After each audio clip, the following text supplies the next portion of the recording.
धूप अभी गांव की कच्ची गलियों पर पूरी तरह से फैली भी नहीं थी। मुर्गे की बांग और बैलों की घंटियों के बीच मिट्टी की सौंधी महक हवाओं में तैर रही थी। गांव रामपुर। सुबह सुबह खेतों की ओर निकलते किसानों, आंगन में झाड़ू लगाती औरतों और स्कूल जाते बच्चों की चहलकदमी से जाग उठा था। गांव के चौपाल पर पुराने बरगद के नीचे बैठे बुजुर्ग रामस्वरूप ने अपना हुक्का सुलगाया और धीरे से कहा।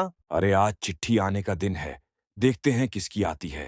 थोड़ी ही देर में गांव की पगडंडी पर साइकिल की घंटी बजी। नीली वर्दी, कंधे पर थैला और होठों पर सदा मुस्कान, ये थे गणेश प्रसाद, गांव के डाकिया। गांव वाले उन्हें प्यार से गणेश भैया बुलाते थे। गणेश भैया रोज गांव नहीं आते थे, हफ्ते में 3 दिन ही चिट्ठियां और मनी ऑर्डर लेकर आते। लेकिन उन दिनों पूरे गांव में जैसे उत्सव का माहौल होता। हर घर की नजरें चौपाल से गुजरते हुए उस थैले पर टिकी रहती। गणेश भैया ने बरगद तले साइकिल टिकाई और थैला खोला। रामस्वरूप काका, आपके बेटे की चिट्ठी आई है लखनऊ से। रामस्वरूप की आंखों में चमक आ गई। उनका बेटा शहर में नौकरी करता था और महीनों तक खबर नहीं आती। हाथ कांपते हुए उन्होंने चिट्ठी ली और गणेश भैया से कहा। गणेश, तू ही पढ़ दे, मेरी आंखें अब कमजोर हो गई हैं। गणेश ने और जोर से पढ़ना शुरू किया। बेटा शहर की नौकरी, तनख्वाह और गांव आने की योजना के बारे में लिख रहा था।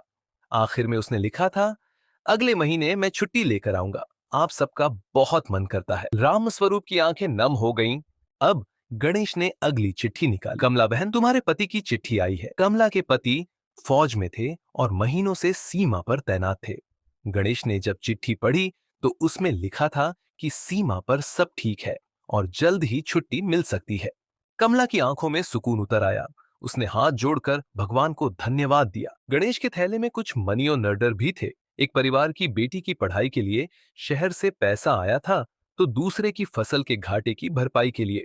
गांव वालों के लिए गणेश भैया सिर्फ डाकिया नहीं थे, वे गांव का हिस्सा थे। हर कोई उनसे अपने दिल की बात साझा करता। कोई बेटी की शादी की चिंता बताता, कोई बेटे की पढ़ाई की और कोई शहर में कमाने गए पति की याद। गणेश सबकी बातें धैर्य से सुनते और उन्हें दिलासा देते। थोड़ी देर बाद गणेश धीरे से पुकारते हैं, शांति देवी। गणेश चिट्ठी पढ़ते हैं, रमेश बीमार है, तुरंत कोई आ जाए। शांति देवी जमीन पर गिरकर रो पड़ती है। गणेश युवकों से कहते हैं, इन्हें शहर ले जाओ, मैं तुम्हें बस अड्डे तक छोड़ दूंगा। रात डाकघर के बाहर गणेश अकेले बैठकर बेटे की पुरानी तस्वीर देखते हैं। गणेश का बेटा किसी कारण चल बसा था। अगर आप यहां तक आ गए हैं तो वीडियो को लाइक और सब्सक्राइब जरूर कर ले, ताकि आने वाली वीडियो आप तक पहुंच सके।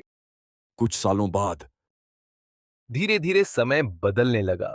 कुछ गांव वाले मोबाइल लेकर आए, शहर से कॉल करने लगे, लेकिन बुजुर्ग अब भी गणेश भैया के इंतजार में चौपाल पर बैठते। गणेश कहते, फोन में आवाज तो सुनाई देती है, लेकिन चिट्ठी में दिल की बात लिखी होती है, उसका कोई मुकाबला नहीं। गांव वाले भी मानते थे कि चिट्ठी का अपना स्वाद है। वो तह खोलने की खुशबू, हाथ से लिखी लकीरें और उसमें छुपे एहसास, सब कुछ अलग ही था। कई साल बीत गए। गांव धीरे धीरे बदलने लगा। मोबाइल, टीवी और इंटरनेट पहुंच गया।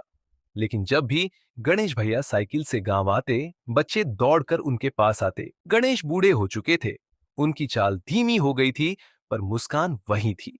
एक दिन उन्होंने थैला बांधते हुए कहा। शायद आज मेरा गांव में आखिरी चक्कर है। अब नई भर्ती हो गई है। गांव वाले सन्न रह गए। उनके बिना गांव अधूरा लगने लगा। पर उनके लिए विदाई का आयोजन किया, फूलों की माला पहनाई, ढेरों आशीर्वाद दिए। रामस्वरूप काका ने कहा, गणेश तुम सिर्फ डाकिया नहीं थे, तुम हमारे बेटे जैसे थे। तुम्हारे बिना ये गांव सूना लगने लगेगा। गणेश की आंखें भी भर आईं। उन्होंने हाथ जोड़कर कहा, आप सब मेरे अपने हो।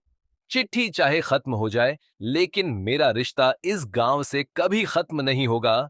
गणेश भैया धीरे धीरे साइकिल पर गांव की पगडंडी से बाहर जाते रहे। उनकी नीली वर्दी धूप में चमक रही थी। पीछे से गांव वाले हाथ हिला रहे थे और बच्चों की आवाज गूंज रही थी, डाकिया आया, डाकिया आया।